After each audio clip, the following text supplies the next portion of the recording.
Greetings, friends. Hello. Who is here with us this evening? We are about 2 minutes past the time that I said we would begin. Nevertheless, I am here. So I'm going to give just a few minutes for Instagram to let folks know that I am live for you now.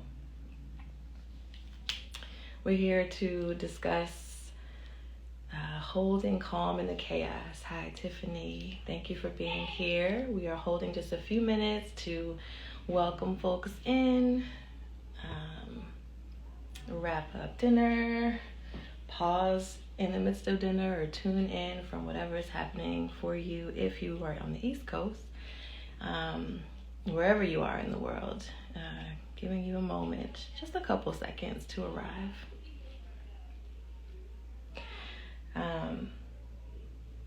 I thought it would be helpful to just hold space for people to gather. Wonderful to be here. Good. It's good to have you here. Let me know where you're signing in from. I thought it would be helpful to hold space for us to find that grounding, that centering, especially if you are like me, someone who is balancing multiple leadership roles. I have 4 young people depending on me as a homeschool mama. Georgia, all right. I love Atlanta. I love coming to Georgia. My sis is coming in as well. Oya Talade. Greetings, sister, sibling. Blessings. So yeah, as myself, someone who is homeschooling and taking care and guiding the lives, partnering alongside many children. I also am a business owner and I work in the nonprofit space in addition to that. So I am also juggling lots of people's needs in addition to my own. And I'm also a deeply feeling person. I've always been that. I don't have any memories of not being a deeply feeling person. When I was a child, they used to call it moody and sensitive. So I would, walk into a room and I would be impacted by everything there, and I would have dreams and, just very, very sensitive, very in tune to things happening in the world and in spaces around me. So as someone who moves through the world like that, and someone who has a lot of people depending on me, my lived experiences are what inform the work that I do in the world, walking alongside people to kind of help and to effectively help them make connection with keeping in contact with that core self. Some more sensitive people in the space, yeah.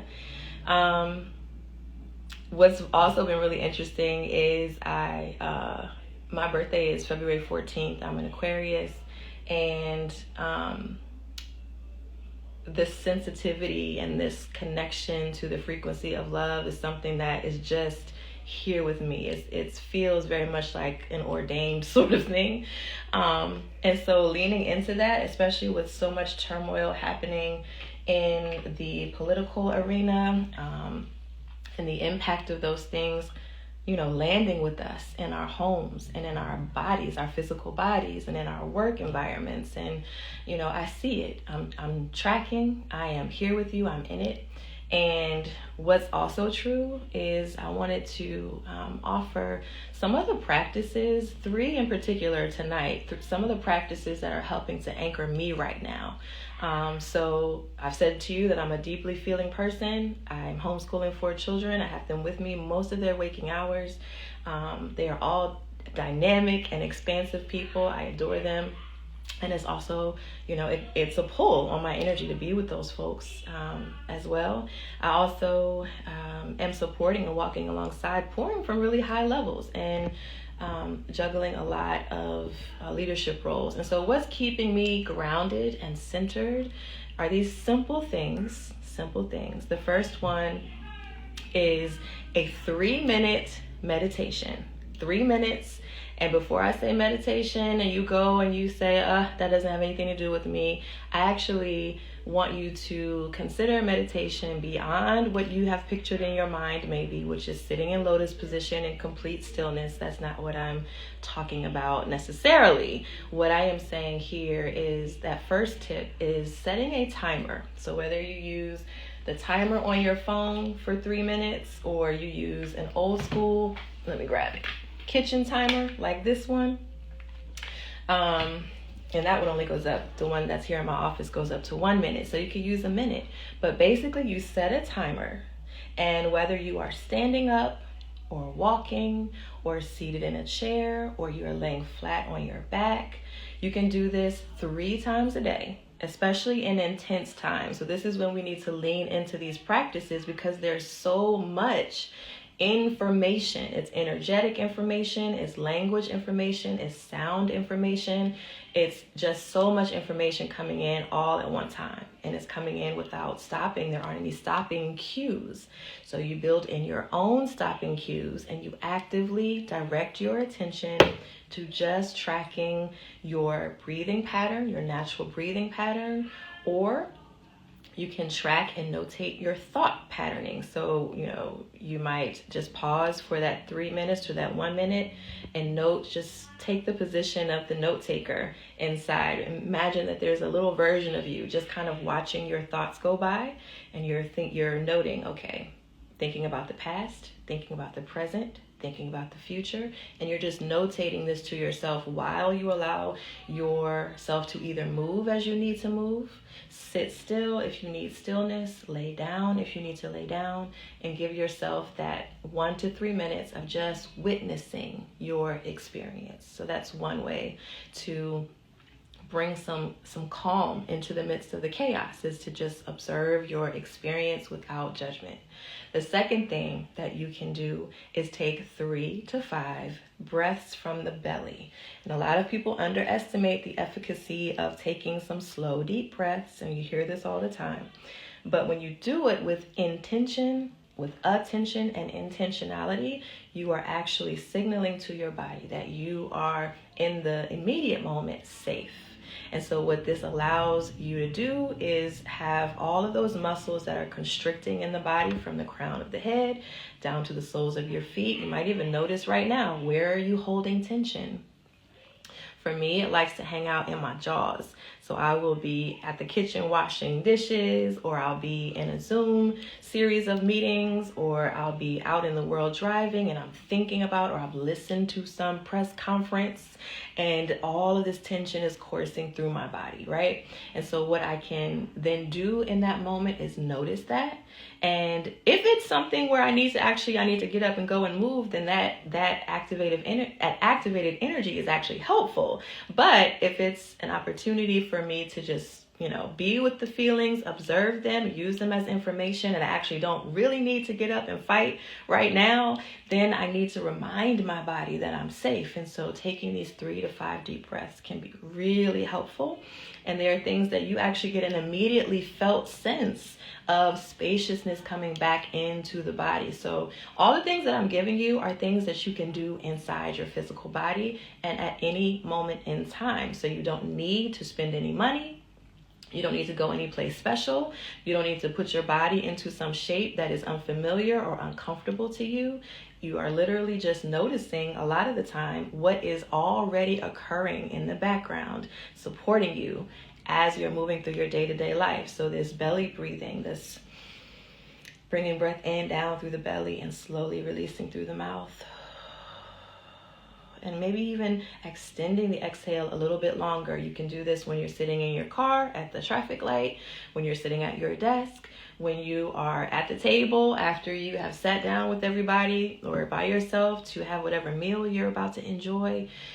Give yourself an opportunity to deepen your breathing, because there's so much of this shallow breathing that's happening because we are in active responding mode, putting out the fires mode, noticing the fires mode, hearing the information being prompted to be active. And so what we have then are these areas in our body where the muscles are firing, and sometimes it's firing through the night. I noticed that for myself as well. You know, you wake up and you've got all this activation happening in the physical body, and what supports you being able to quiet that and support that is to bring breath in, bring spaciousness in, bring a sense of right here, right now in, as opposed to zooming way out to the future or being stuck too far and too much in the past.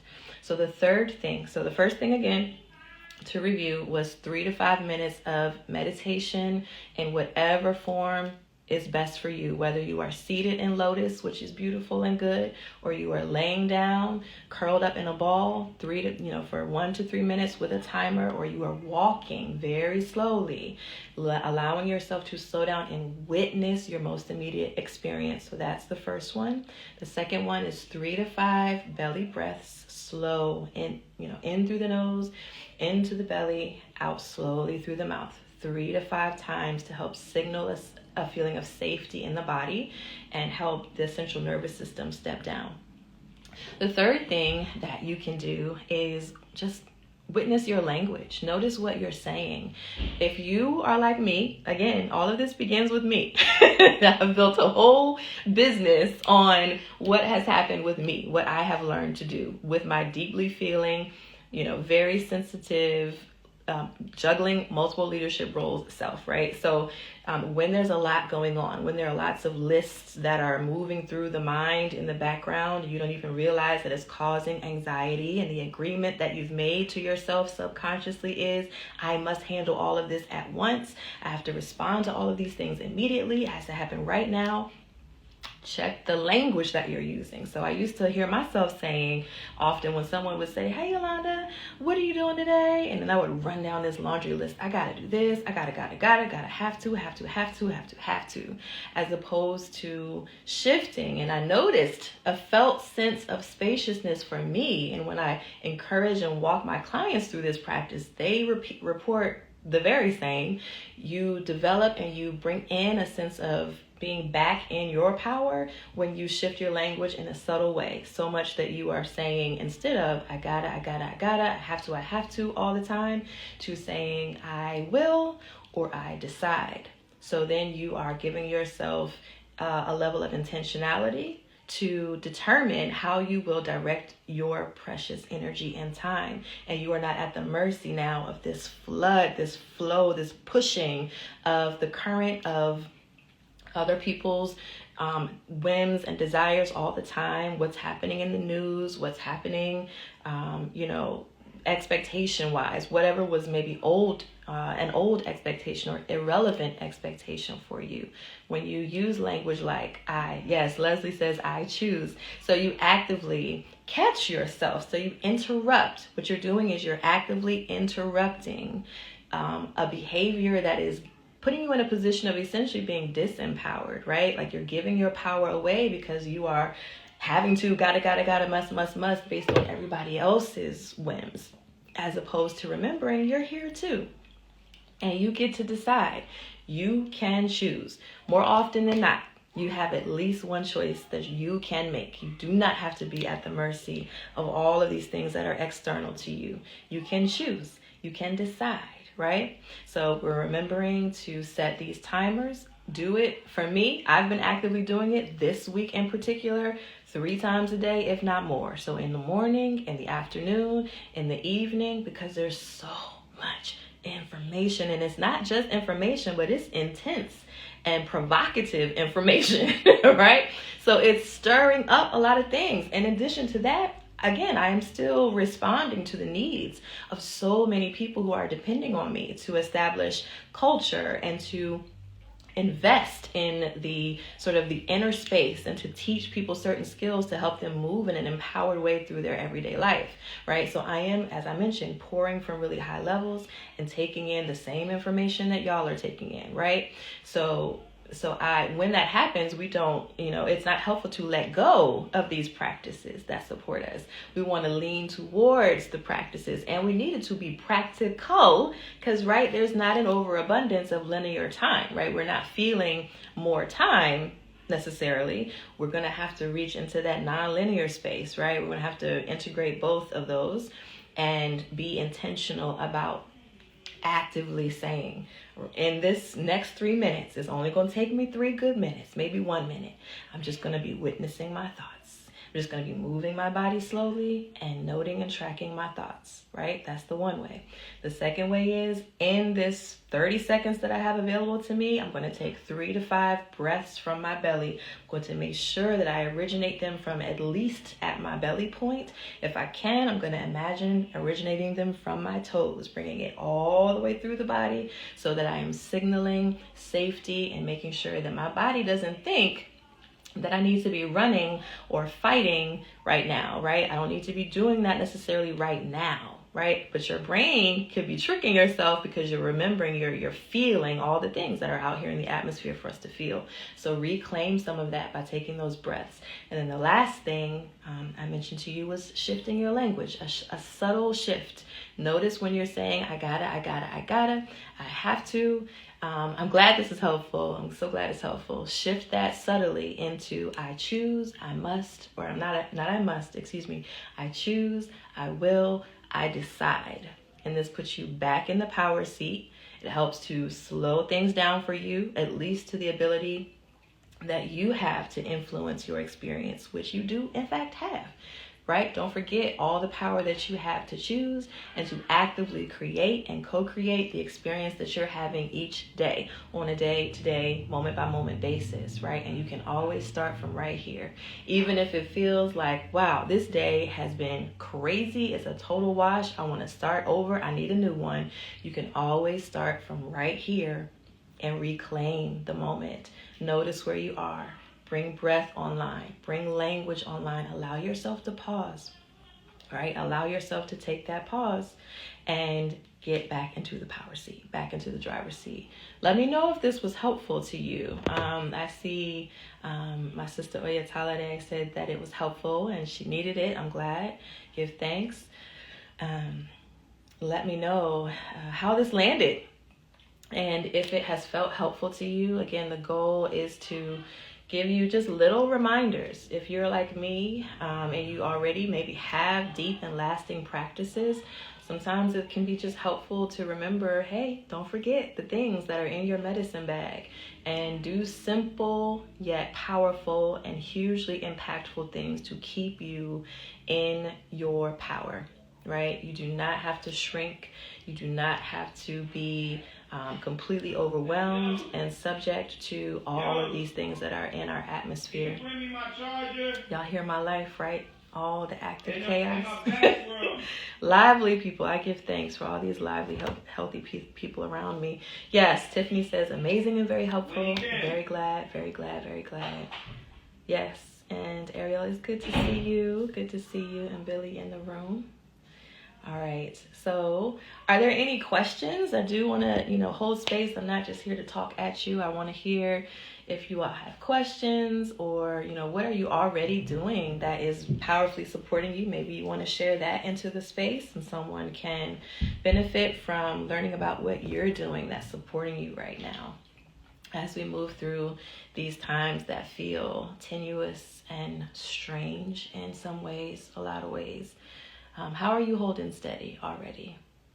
Yeah, a brief recap. So Ariel, what we said was the 3 ways to, not the only, but 3 ways that you can bring calm into any moment that you're in, really, but especially into chaotic situations.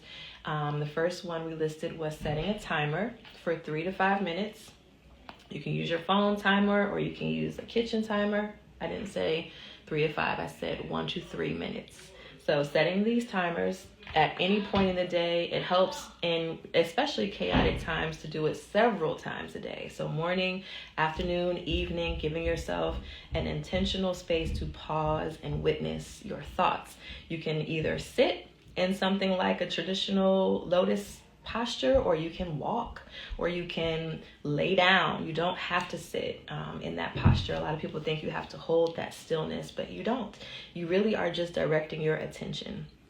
And you do that by just, I think it's helpful to picture a little version of me, right? That is inside my mind and thought space, taking notes and kind of just listing things that I'm hearing, things that I'm seeing, things that I'm feeling, right? Sometimes I am tracking past, thinking about the past, thinking about the present, thinking about the future. Sometimes I'm tracking sensations in my physical body. So there are lots of different ways to do this, but 3 to 5 minutes directing. I keep saying 3 to 5. Maybe that's for somebody out there, but 1 to 3 minutes is what I came in here to say. 1 to 3 minutes of meditation is the first way that we're focusing on tonight. The second way is belly breaths. So 3 to 5 breaths from the belly, pulling air in at the belly, if not the base of the toes, and sort of bringing that all the way through the body, signaling to the body that you are safe. So doing that 3 to 5 times at any time.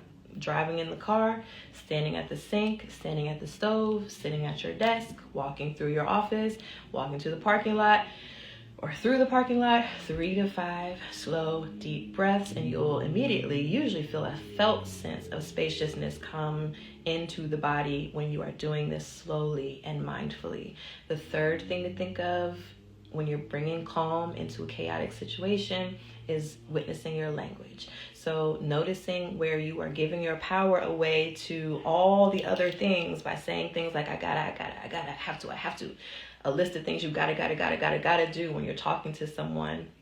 Making sure that you're truly doing those things that you choose. So using language when you're listing off your to-do list to yourself or to someone else, you can actually actively say, I choose to, or I am deciding to do X, Y, and Z, as opposed to I have to. So being in a position where the agreement that you're moving from is I am deciding where I put my energy and how I spend my time versus being at the mercy, right? So now you are in this more disempowered posture.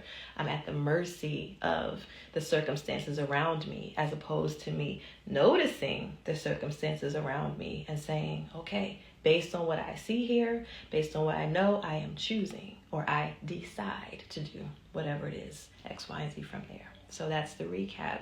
And then I asked what everybody else is doing. What are y'all doing to keep yourselves calm and grounded and stable during these times? And even, so I want to be careful because you may not always feel a full sense of groundedness and stability, right? I want to make sure that I'm naming that, because it's sometimes true that you really only have a toehold on the calm and the stillness, but that toehold is significant to have with you while you are, kind of moving through all of the things that are like, what in the world is going, right? This is real. Like, this is real life. Life unfolds often in ways that make you feel like, what is really going on? It feels like you can't really, grab hold of anything. But if you can just have a little pinky finger or a toe hold onto this space of calm and centeredness inwardly. It's an inner space, right? Then often you can carry that with you into the storm, into the devastation, into the confusion, into the intensity, and have that anchoring be in that space. Tiffany, yes, agrees that it is a practice. It is an active, intentional, ongoing, moment by moment, day by day practice. Even for somebody like me who has been a practitioner for more than 20 years now. Leslie is saying being with nature, being outside today was helpful. Absolutely. Yeah. Ariel is already practicing all of these. Yeah, been practicing stopping and acknowledging to yourself that you're overwhelmed. Yeah, which is in itself a practice. Acknowledging what's happening. That is a meditation. That is an active way of meditating when you're naming. We recognize I'm overwhelmed, feeling overwhelmed. That is, that acknowledgement is powerful too. Yeah, Ariel. Shifting the language is going to be so helpful. I'm so glad. You'll have to come back and let me know how that's working for you. Hi, Latasha. It's good to see you. Yeah, so we're not when we talk about calm and we talk about being able to connect with calm in the midst of stillness, we are never talking about ignoring what's going on. Not ever. And so, by definition, then, that means that you are fully present to everything that is a part of your experience, right? And some of that stuff is not easy to be with. So, holding that sense of calm enables you to deal with the hard stuff, move through the difficult things, the challenging, high intensity things, right? It's being present instead of disconnecting. Absolutely, Tiffany. Yeah. Yeah. So it's been really good for me to be here with you all. I am reconnecting personally with the practice of engaging more in person on this social media sort of space, especially during the times that we're living in. Excuse me, so that I am doing my part with what is available to me to offer a voice into the chaos that you can come through and hear if it feels supportive to you and it helps your soul in the way that, is important for me to have my soul be helped. I just learned to disconnect, but I found myself hiding that. Yeah. Say more about what you mean. You learned to disconnect, but I found myself hiding that. Hiding in that. Oh, I missed the word. Okay. Hiding in the disconnection. Yeah, because it's easier. It's easier to do. That makes complete sense. Makes complete sense. We don't have to feel the things if we disconnect from them. And it can be really, it calls for a lot of courage to show up and be with hard things. And some things are just hard to be with on our own. We need community to help us hold them.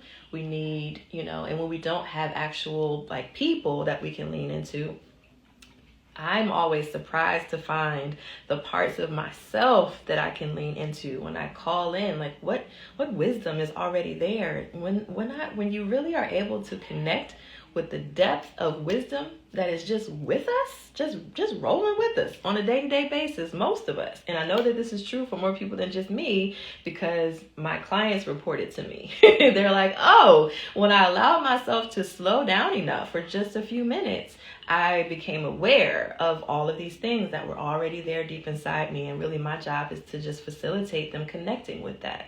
So yeah, there's, I was talking about the fear in connecting with what is in your immediate experience and why it's so necessary to call in support, and how that support can be physical people in your community. It could be animals, it could be plants, it could be internal parts of yourself. It can be the voice of someone from the past or the present, or even imagining into the future. So yeah, we weren't meant to carry these hard things by ourselves.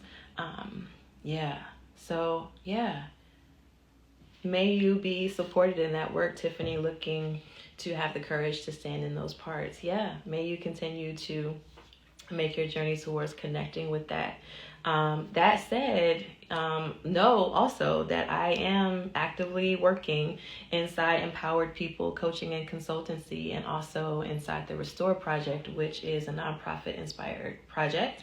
And so I have calls available next week if you are interested in deepening into this kind of work and going, beyond those 3 ways and moving into building a whole medicine bag out for yourself, something that is customized for you, that supports you, and being able to navigate all the spaces that you have to show up in, whether it's your household, your workspace, your community, wherever you are pouring out, so that you last and you thrive, right? I definitely come from, in my story are a lot of people who essentially sacrificed themselves on the altar of doing all the things. And when I began to witness that in my young adult life, I said to myself, oh no, that is not going to be me. I give thanks for all the people who sacrificed for me, but witnessing the people sacrifice in ways that literally took their lives away is a lot of what has motivated me to learn for myself. Well, what does it look like for me to love in the ways that I want to love, and give in the ways that I want to give, and support and help and bring my gifts out and forward into the world, but also for me to be able to last and not, and not be depleted, not be a shell of myself, not just be moving as this zombie version of me. And, leaning into that work is really what has enabled me to walk alongside leaders who are doing the same thing inside their homes, their communities, their workspaces, just like me. And, these people want to last. And so my work is to help you last. And so if that's something that you want to dig deeper into, know that you can DM me immediately after this live that we're on together and talk more with me about it. And otherwise, I'm going to be back. I'm coming back to talk more about holding calm in chaos. Next week, my son has an MRI. He's dislocated his knee. So those of you who pray, do the praying. Those of you who send the light, right? Life is still doing all of its good unfolding, we still have to make adjustments. We still need to reconfigure and shift and move and respond in ways.